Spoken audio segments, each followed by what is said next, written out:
अभी हम लोग जो पार्ट पढ़ रहे हैं वो कौन सा पार्ट है? मल्टीपल्स और फैक्टर्स और prime number, sorry prime factor. ठीक है, ये इन 3 चीज़ों पे हम लोग ऑलरेडी 2 से 3 क्लास कर चुके हैं। ठीक है, मल्टीपल्स के बारे में हम लोगों को क्या समझ में आया है? कल का क्लास भी यहीं से शुरू हुआ था कि अगर हम लोग एक संख्या ले लेते हैं, से फॉर एग्जांपल 10, तो वो नंबर्स जो 10 से डिवाइड होता है, जैसे 10 डिवाइड होता है, 20 डिवाइड होता है, 30 डिवाइड होता है, ये सारे 10 के मल्टीपल्स हैं। और वो नंबर्स जो 10 को डिवाइड करते हैं, जैसे 1 हो गया, 2 हो गया, 5 हो गया, 10 हो गया, जो 10 को डिवाइड करते हैं वो फैक्टर्स हैं, वो फैक्टर्स हैं। उसके बाद हम लोग 2 नंबर्स को लिए 2 संख्याओं के मल्टीपल्स अलग से निकाले। ठीक है, दोनों संख्याओं के मल्टीपल्स मतलब कि अपवर्त्य भाज्य संख्याएं अलग से निकाले। फिर हम लोग ये निकाले कि दोनों के कॉमन मल्टीपल कौन कौन से हैं, दोनों के कॉमन मल्टीपल्स जो दोनों से डिवाइड हो रहे हैं वो संख्याएं कौन कौन सी है, वो भी निकाले। फिर हम लोग ये कंक्लूजन निकाले कि अगर 2 नंबर है तो दोनों से डिवाइड होने वाला जो सबसे छोटा संख्या होता है, अगर हम लोग 10 और 10 के साथ एक और नंबर ले लें 15, तो 10 से जो डिवाइड होते हैं वो 10 के मल्टीपल, 15 से जो डिवाइड होते हैं वो 15 के मल्टीपल। दोनों से डिवाइड होने वाला जो सबसे छोटा मल्टीपल होता है, दोनों से डिवाइड होने वाला जब जो सबसे छोटा संख्या होता है, छोटा नंबर होता है, उसको हम लोग क्या बोलते हैं? लोएस्ट कॉमन मल्टीपल, लघुत्तम समापवर्त्य। फिर हम लोग HCF देखें। HCF मतलब फैक्टर्स देखें, वो नंबर जो 10 को डिवाइड करते हैं। 2 संख्याओं की बात करेंगे तो फिर 15 के फैक्टर्स अलग होंगे।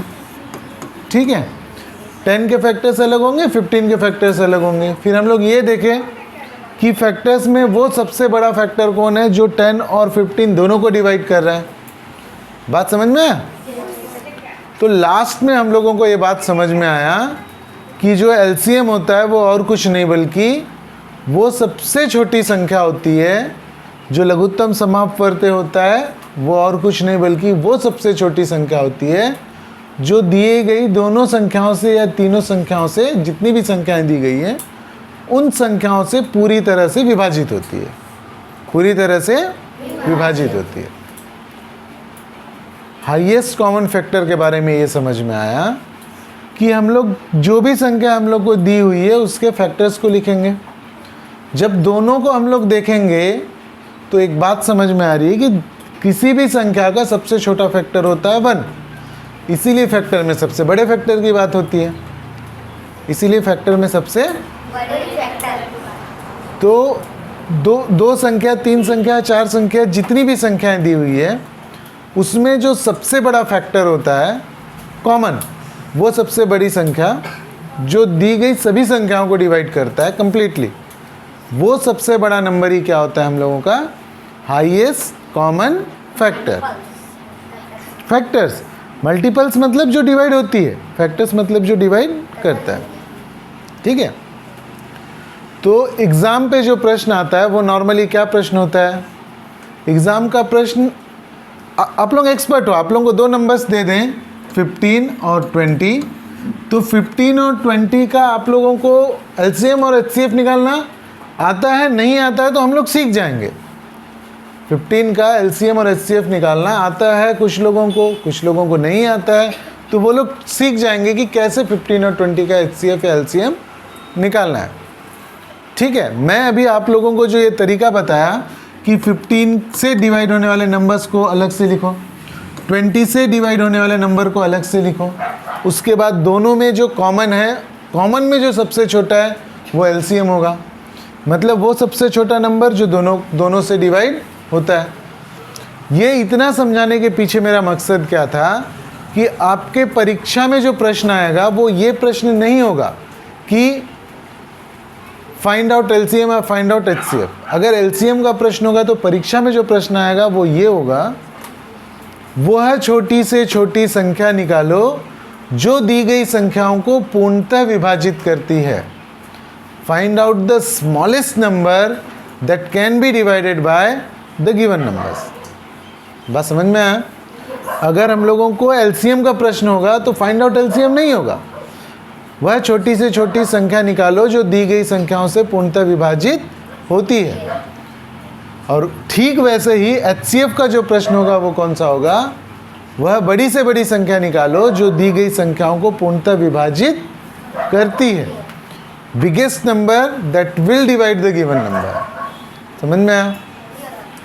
जब हम लोग इस बात को समझ गए तो हम लोग उस बेसिक स्ट्रक्चर की तरफ गए जिसमें हम लोगों को प्राइम फैक्टर निकालना होता है। या तो हम लोग प्राइम फैक्टर निकालने का स्टार्ट कर लें या तो एलसीएम इस मेथड से निकालें 10, 15, 20। अगर इस 3 नंबर का हम लोग को एलसीएम निकालना है तो हम लोग को कौन सा मेथड आता है? ये वाला मेथड आता है, ये वाला मेथड आता है ना।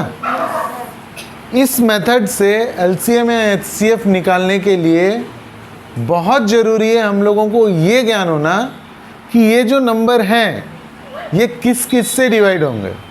हम लोग हर नंबर से तो डिवाइड करके नहीं देख सकते, ध्यान है। इसीलिए कल की कक्षा में हम लोग क्या किए कि कोई संख्या, बड़ी से बड़ी संख्या कौन से अंक से डिवाइड होगी कैसे पता चलेगा शॉर्टकट में। यही किए कल हम लोग, यही किए ना।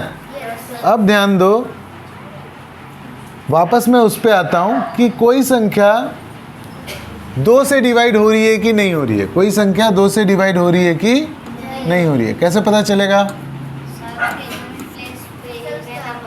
एग्जैक्टली संख्या कितनी भी बड़ा रहे, 1, 9, 7, 5, 3, ऐसा कोई भी संख्या रहे, हम लोगों को सिर्फ इस यूनिट प्लेस को देखना है। अगर यूनिट प्लेस में इवन नंबर है, अगर यूनिट प्लेस में इवन नंबर है, सम संख्या है, यूनिट प्लेस में इवन नंबर है, सम संख्या है, तभी वो संख्या 2 से डिवाइड होगी, नहीं तो 2 से डिवाइड नहीं होगी। इवन नंबर कौन कौन से हैं? 2, 4, 6, 8 और 0। मतलब जिन भी संख्याओं के लास्ट में 2, 4, 6, 8, 0 इनमें से कोई अंक है वही संख्या 2 से डिवाइड होगी। अगर ये नंबर्स दिख रहा है तो आपको 2 से ही डिवाइड करना है। क्लियर है? फिर हम लोग बात किए 3 का। 3 का क्या नियम जाने हम लोग? 3 का नियम ये है कि जो भी संख्या रहे, फॉर एग्जाम्पल 43 हो गया, या कोई संख्या मान के चलो 93, या कोई संख्या है 21, या कोई संख्या है 5, 6, 3, 9, ऐसा कोई भी संख्या है, आपको अगर ये पता करना है कि ये नंबर 3 से डिवाइड हो रहा है कि नहीं हो रहा है तो आपको क्या करना है? ये 4 और 3 को जोड़ लो, कितना होगा? 7। क्या 7 3 से डिवाइड हो रहा है? 7 3 से डिवाइड हो रहा है? नहीं हो रहा है। 3 1 जा 3, 3 2 जा 6, 3 3 जा 7 नहीं हो रहा है। इसका मतलब 43 3 से डिवाइड नहीं होगा। 9 और 3 में 9 + 3 कितना होगा? 12। अब 12 को 3 से डिवाइड करके देखो, 3 1 जा 3, 3 2 जा 6, 3 3 जा 9, 3 4 जा 12। इसका मतलब ये 93 भी 3 से डिवाइड होगा। ठीक है, इसको देखते हैं। 2 और 1 कितना हुआ? 3 से डिवाइड होगा। 3 7 जा 21। इसको देखते हैं। 5 और 6 11, 11 और 3 14, 14 और 9 23, 14 और 9 23। 23 3 से डिवाइड हो रहा है क्या? नहीं हो रहा है। ये भी बड़ा लग रहा है तो इसको 3 और 2 को जोड़ लो, कितना होगा? 5। 3 से डिवाइड हो रहा है क्या? तो इतनी बड़ी संख्या को आपको डिवाइड करके देखने का जरूरत नहीं है। अगर सम ऑफ डिजिट्स, ये जो अंक हैं इनका जोड़ 3 से डिवाइड हो रहा है तो वो 3 से डिवाइड होगा, अदरवाइज वहीं पे छोड़ दो, डिवाइड करने का कोशिश करना व्यर्थ है। समझ में आ गया? आगे बढ़ें। ठीक है, 3 के बाद हम लोग देखें 4। 3 के बाद क्या देखें? 4 का क्या नियम बताया मैं आप लोगों को? संख्या कितनी भी बड़ी हो, 9 3 5 4 3 2, ऐसा कितनी भी बड़ी संख्या हो, आपको सिर्फ 4 का टेबल अगर 9 तक आता है या 10 तक आता है ना, 4 10 जा 40, अगर ये आपको दो नंबर्स को देखना है। अगर ये दो नंबर्स डिवाइड हो रहे हैं 4 से, अगर ये दो नंबर 4 से डिवाइड हो रहे हैं तो फिर ये पूरा का पूरा संख्या 4 से डिवाइड होगा। बात समझ में आया? एक और कंडीशन इसमें ये होता है, अगर इन संख्याओं के आगे ये डिवाइड नहीं भी हो रहा है, ये 34 4 से डिवाइड नहीं हो रहा है, लेकिन इन संख्याओं के आगे 2 जीरो है, 2 जीरो है, या तो 2 जीरो रहे तो भी वो 4 से डिवाइड होगा, या तो लास्ट का 2 डिजिट 4 से डिवाइड हो जाए तो वो पूरी संख्या 4 से डिवाइड हो जाएगी। इसका क्वेश्चन क्या आता है, कभी कभी आपको एक डिजिट इसमें से नहीं देगा, एक डिजिट इसमें नहीं देगा, 5 4 3, यहाँ पे छोटी से छोटी कौन सी संख्या है जिससे कि वो 4 से डिवाइड हो जाए, तो आपको वही करना है, इन सबको जोड़ना है। इन सबको जोड़ने के बाद फॉर एग्जांपल 23 आ रहा है, फॉर एग्जांपल 23 आ रहा है, तो वो कब डिवाइड होगा, जब वो 24 होगा, जब वो 24 होगा तभी ना डिवाइड होगा। तो यहाँ पे आपको सिर्फ 1 लिखना है कि खाली जगह पे कौन सा अंक आएगा तो ये पूरा का पूरा नंबर 4 से डिवाइड हो जाएगा। छोटे से छोटा कौन सा अंक आएगा तो आपको इसको ऐड करके लिख देना है। समझ में आया? क्वेश्चन बाद में डिस्कस करेंगे, अभी फिलहाल ये समझो कौन कौन सा नंबर किस किस से डिवाइड होता है। 5 का सबसे सरल है, 5 के बारे में सभी को पता है हम लोगों को, है ना। 5 का टेबल में ही हम लोग जब देखते हैं तो उसी से समझ में आ जाता है, या तो 5 होता है या तो 0 होता है। 5 0 5 0 5 0 यही ट्रेंड है। अगर नंबर के लास्ट में 5 है या 0 है तो वो डिवाइड होगा, नहीं तो फिर नहीं होगा। तो 5 का हम लोग ज़्यादा चर्चा नहीं करते, यहाँ तक हम लोग कर चुके थे। 6 का भी कर चुके थे, 6 का भी कर चुके थे। 6 का क्या था, 2 और 3, 2 और 3। नंबर कितना भी बढ़ाओ, नंबर कितना भी बढ़ाओ उसका चिंता नहीं करना है। हम लोग को ये देखना है कि ये नंबर 2 से भी डिवाइड होना चाहिए और 3 से भी डिवाइड होना चाहिए। 2 से डिवाइड होगा कि नहीं होगा, ये कैसे तय होगा, अगर संख्या के यूनिट प्लेस में इवन नंबर है, संख्या के इकाई, जो संख्या का इकाई अंक है वो सम संख्या है। सम संख्या मतलब 2 4 6 8 0। अगर इकाई का अंक सम संख्या है, इवन नंबर है, तो ये तो तय हो गया कि वो 2 से डिवाइड होगा। दूसरा चीज़ आपको ये चेक करना पड़ेगा कि ये 3 से भी भाग जा रहा है कि नहीं जा रहा है। 3 से भाग जा रहा है कि नहीं जा रहा है, कैसे चेक करेंगे, हम लोग को ये सारे डिजिट्स को जोड़ना पड़ेगा।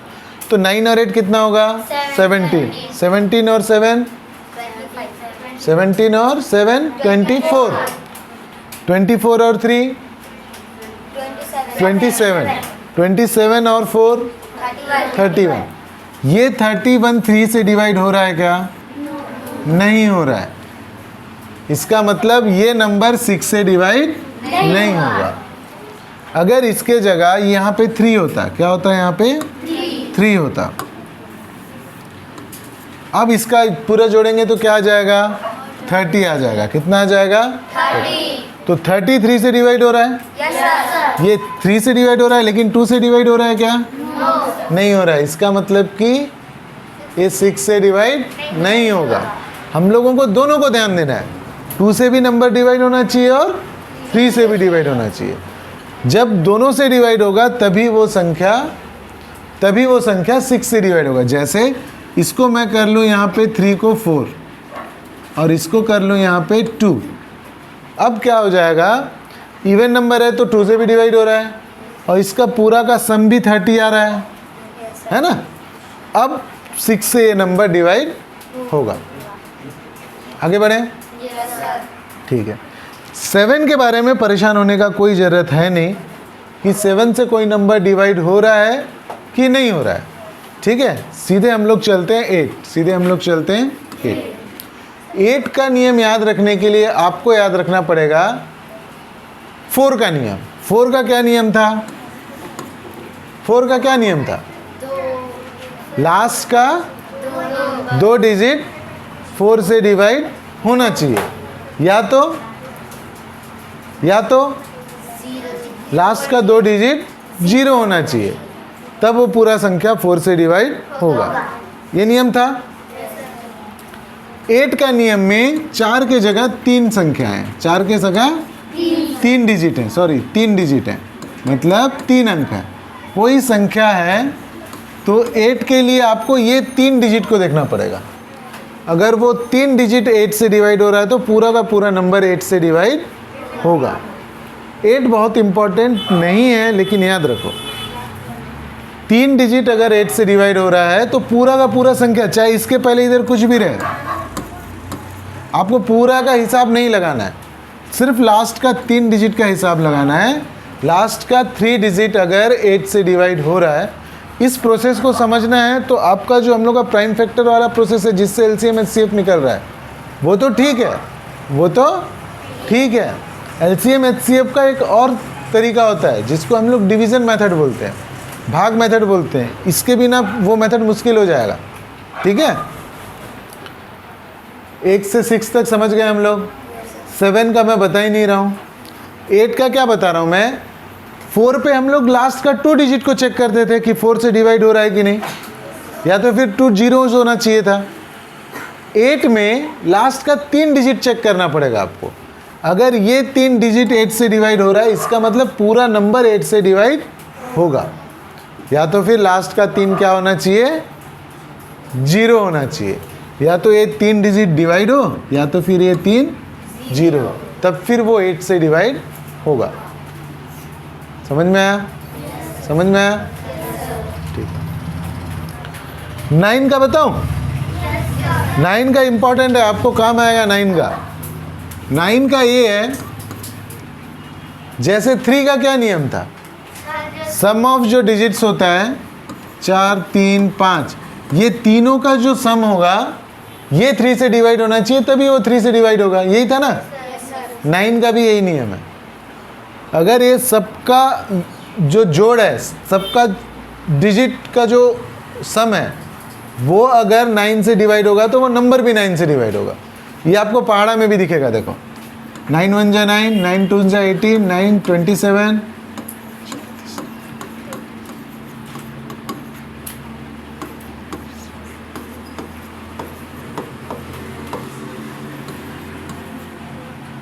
आगे बढ़ रहे हैं, समझ में आ रहा है ना। इसके बाद क्या हो जाएगा,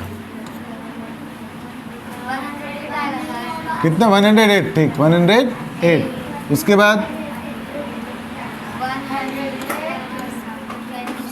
ठीक है, उसके बाद बात समझ में है। अभी देखो ये 9 का मैं टेबल कर रहा हूं तो देखो 9 1 और 8 कितना हुआ, 9 9 9 से डिवाइड हो रहा है। 2 और 7 कितना हुआ, 9, ये भी 9 से डिवाइड हो रहा है। 3 और 6 कितना हुआ, 9, ये भी 9 से डिवाइड हो रहा है। 4 और 5 कितना हुआ, ये भी 9 से डिवाइड हो रहा है। 5 और 4 कितना हुआ, डिवाइड हो रहा है। 6 और 3 9, 7 और 2 9, 8 और 1 9, 9 और 0 9। यहाँ पे 9 और 9 18, 1 और 8 9, या तो फिर 10 और 8 ऐसे भी कर लो। ये भी कितना हुआ, 7 8 9, ये भी कितना हुआ, 6 2 8 और 1 9। बात समझ में। जो भी नंबर 9 से डिवाइड हो रहे हैं उनका जो सम ऑफ नंबर आएगा वो 9 से डिवाइड होगा। बात समझ में आया। 10 से किसी को कोई परेशानी है क्या? 9 का भी सिंपल हो गया ना। 10 में किसी को कोई तकलीफ नहीं होना चाहिए। किसी भी नंबर के लास्ट में अगर 0 है तो वो 10 से डिवाइड होगा। 11 बहुत इंटरेस्टिंग है। 11 भी पता होना चाहिए आपको। 11 का कहानी है, आपके पास जो भी नंबर हो, फॉर एग्जांपल 1 2 1 एक नंबर है, ठीक है, और एक नंबर हो गया ऐसा कोई नंबर हो गया, तो आपको ये ध्यान देना है कि इसका यूनिट प्लेस, मतलब ये दोनों का जो सम है, ये दोनों का जो सम है सॉरी ऑड नंबर, ये दोनों ऑड प्लेसेस पे है, ये इवन प्लेस पे है। ये दोनों का सम इसके सम के बराबर होगा। मतलब 1 to 1 अगर है, 1 और 1 कितना होगा, 2। और ये 10s प्लेस में कितना है 2, ये दोनों बराबर होते हैं। इसके उदाहरण के लिए अगर हम लोग नंबर देखें तो कैसे नंबर आएंगे, मान के चलो 9 7 है ना, 3 आ गया, 9 10 11 12, तो यहाँ पे क्या आना चाहिए 5 आना चाहिए। 7 और 5 12, 9 और 3 12।